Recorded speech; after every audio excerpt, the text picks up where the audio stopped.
Assalamualaikum warahmatullahi wabarakatuh. Di sini saya Triwahyu Ningsih dari program Studi Pendidikan Teknologi Informasi ingin memaparkan materi sistem pakar forward chaining dan backward chaining. Yang pertama yaitu pengertian sistem pakar.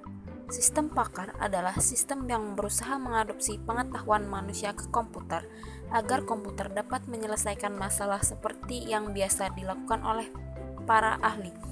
Dan sistem pakar yang baik dirancang agar dapat menyelesaikan suatu permasalahan tertentu dengan meniru kerja dari para ahli.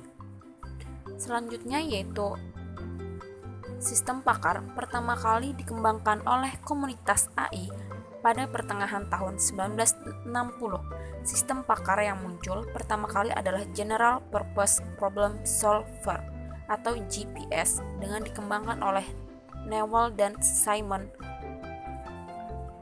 Selanjutnya, sistem pakar adalah suatu sistem komputer yang biasa menyamai atau meniru kemampuan seorang pakar. Pakar yang dimaksud di sini adalah orang yang mempunyai keahlian khusus yang dapat menyelesaikan masalah yang tidak dapat diselesaikan oleh orang awam. Contohnya dokter, mekanik, psikolog, dan lain-lain. Di sini terdapat tujuan sistem pakar. Yang pertama yaitu interpretasi. Nah, interpretasi ini membuat kesimpulan atau deskripsi dari sekumpulan data mentah, pengambilan keputusan dari hasil observasi, termasuk pengenalan ucapan, analisis citra, interpretasi, sinyal, dan lain-lain. Yang kedua yaitu prediksi. Nah, prediksi di sini memproyeksikan alat-alat yang dimungkinkan dari suatu situasi-situasi tertentu, contoh prediksi demografi, prediksi ekonomi, dan lain-lain. Yang ketiga yaitu diagnosis. Nah, diagnosis di sini menentukan sebab malfungsi dalam situasi kompleks yang didasarkan pada gejala-gejala yang teramati diagnosis medis, elektronis, mekanis, dan lain-lain. Yang keempat, perancangan atau desain. Nah, di sini menentukan konfigurasi komponen-komponen sistem yang cocok dengan tujuan-tujuan kinerja tertentu yang memenuhi kendala-kendala tertentu. Contoh, perancangan layout sirkuit, bangunan. Yang kelima, yaitu perencanaan. Perencanaan serangkaian tindakan yang akan dapat mencapai sejumlah tujuan dengan kondisi awal tertentu. Contoh, perencanaan, keuangan, militer, dan lain-lain. Yang keenam, monitoring. Di sini monitoring yaitu membandingkan hasil pengamatan dengan kondisi yang diharapkan. Contoh, computer aided monitoring system. Selanjutnya yang ketujuh yaitu debugging, yaitu menentukan dan menginterpretasikan cara-cara untuk mengatasi malfungsi. Contoh, memberikan resep obat terhadap kegagalan. Selanjutnya yang ketujuh yaitu instruksi. Di sini instruksi mendeteksi dan mengoreksi defisiensi dalam pemahaman domain subjek. Contoh, melakukan instruksi untuk diagnosis dan debugging. Tujuan sistem pakar yang terakhir yaitu mengatur tingkah laku suatu environment yang kompleks. Contoh, melakukan kontrol terhadap interpretasi, prediksi, perbaikan, dan monitoring kelakuan.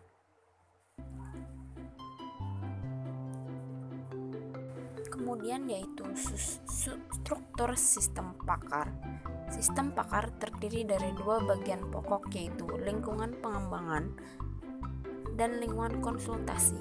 Lingkungan pengembangan digunakan sebagai pembangunan sistem pakar baik dari segi pembangunan komponen maupun basis pengetahuan. Lingkungan konsultasi digunakan oleh seorang yang bukan ahli untuk berkonsultasi. Nah, di sini kita masuk ke materi backward chaining. Backward chaining atau backward reasoning merupakan salah satu dari metode inferensia yang dilakukan untuk di bidang kecerdasan buatan. Backward chaining dimulai dengan pendekatan tujuan atau goal oriented atau hipotesa. Pada backward chaining, kita akan bekerja dari konsekuen ke antecedent untuk melihat apakah terdapat data yang mendukung konsekuen tersebut. Pada metode inferensi dengan backward chaining akan mencari aturan atau rule yang memiliki konsekuen dan klausa yang mengarah kepada tujuan yang diskenariokan atau diinginkan. Contohnya yaitu misal terdapat suatu sistem dengan tujuan goal 1. Untuk mencapai goal 1 tersebut dibutuhkan fakta A yang bernilai 1 dan fakta B yang bernilai 1. Asumsi nilai fakta adalah boolean 1 dan 0. Fakta A sendiri akan diperoleh jika ada fakta C yang bernilai 1. Bagaimana rancangan sistem pakar antara aturan yang akan dibuat? Yaitu langkah 1, buat aturan standar untuk menyatakan goal 1 if A sama dengan 1 dan B sama dengan 1 dan goal 1. Langkah 2, buat peraturan yang menyatakan bahwa jika C bernilai 1 maka A. If C sama dengan 1 dan A sama dengan 1. Terlihat bahwa konsekuen dan tidak harus mengarah kepada goal 1, akan tetapi ditunjukkan kepada antecedent yang dalam hal ini adalah A. Dengan demikian, sistem akan mengetahui bahwa antecedent C akan dinyatakan dengan antecedent B untuk menghasilkan goal 1. Yang selanjutnya yaitu forward chaining.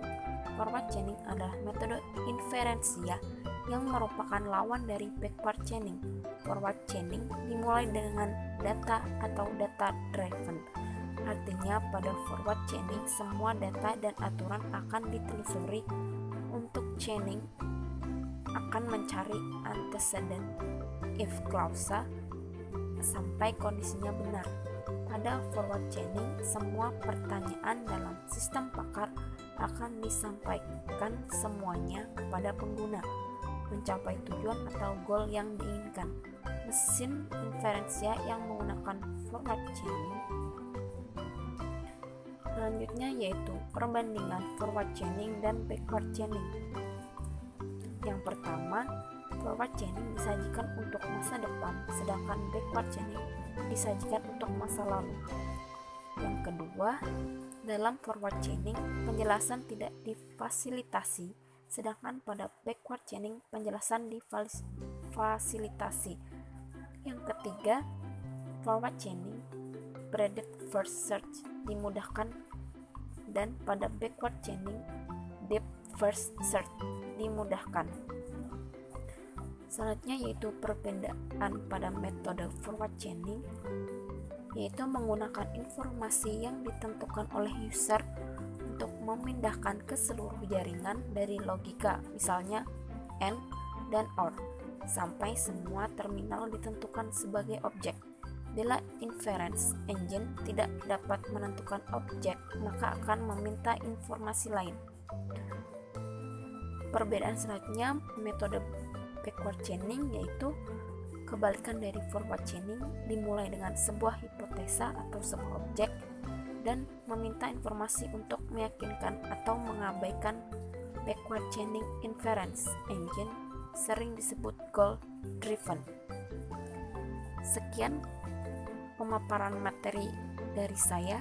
Salah hilaf mohon maaf. Wassalamualaikum warahmatullahi wabarakatuh.